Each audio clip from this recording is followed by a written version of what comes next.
Hello বন্ধুরা, আমরা পনিরটা কিন্তু ভালো দিয়ে দিয়েছি। তোমরা পনিরগুলোকে আগে এরকম করে একটু ভেজে নাও।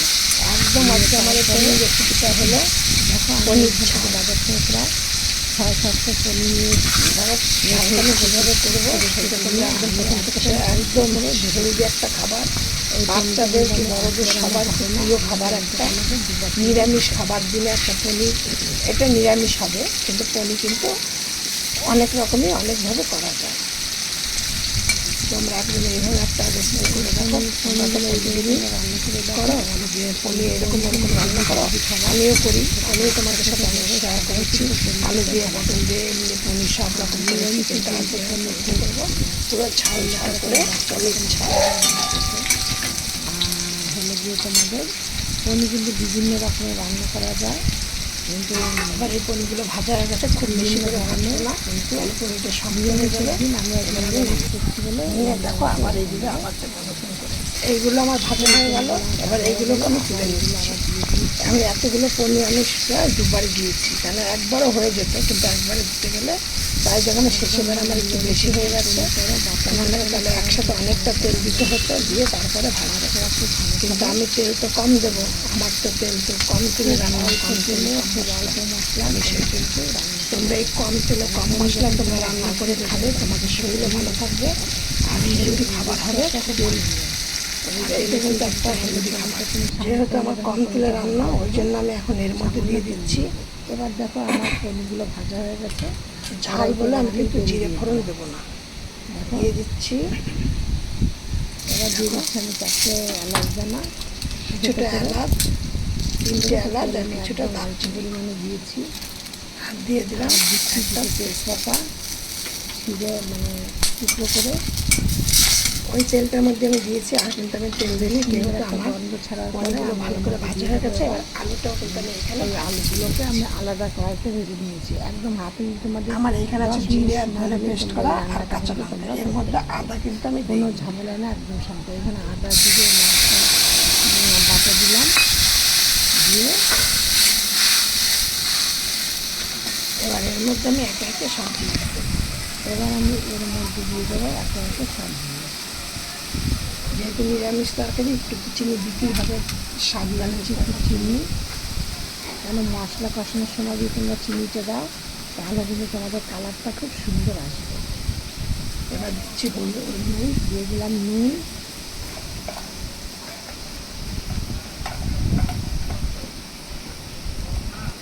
এবার দিয়ে দিচ্ছি হলুদ, আর দিয়ে দিন হলুদ গুঁড়ো, আর কালারের জন্য দিচ্ছি একটু কাশ্মীর লঙ্কা গুঁড়ো। এবার দিয়ে কাশ্মীর লঙ্কা গুঁড়ো একটু কালারের জন্য, যেহেতু কালো যে কাঁচা লঙ্কা দিয়ে আমি রান্না করি। তোমরা একদম এইভাবে রেসিপিটা তোমরা করে দেখো। আমি চম্পা তোমাদের সাথে রেসিপিটি শেয়ার করছি, চম্পা রেসিপি লাগে হাউস থেকে। আমার এই তোমরা করে দেখো, কিন্তু এই রেসিপিটা সবাই পছন্দ করে, বুড়ো থেকে বাচ্চা থেকে বুড়ো 8 থেকে 80 সবাই এই খাবারটা পছন্দ করে লাগে। আর হেভি টেস্টি, হেভি টেস্টফুল খাবার, হেভি হেলদি খাবার। দেখতে পাচ্ছ আমি পরপর কীভাবে করছি, তোমরা একটু করে নেবে, কিন্তু তেল মশলাটা কম দেবে তোমরা। এবার দেখো আমার কিন্তু এই মশলাটা কিন্তু তেল ছেড়ে দিয়েছে। এবার আমি এর মধ্যে দিয়ে দিচ্ছি আলুটি ভাজিয়ে অন করে রেখে দেবো।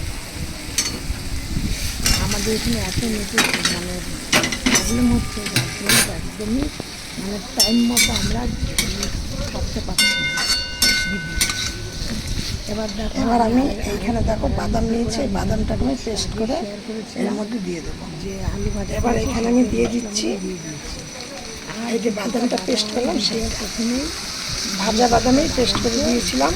আমার একটু এখন তাড়া লেগে গেছে, আমি এছাড়া বাদামটা পেস্ট করতে পারলাম না। এবার সেই বাদামটাকে আমি ভালো করে, আর ওই বাদামের মধ্যে তোমাকে দেখাতে ভুলে গেছি, দিয়েছি একটু হয়ে আসবে তখন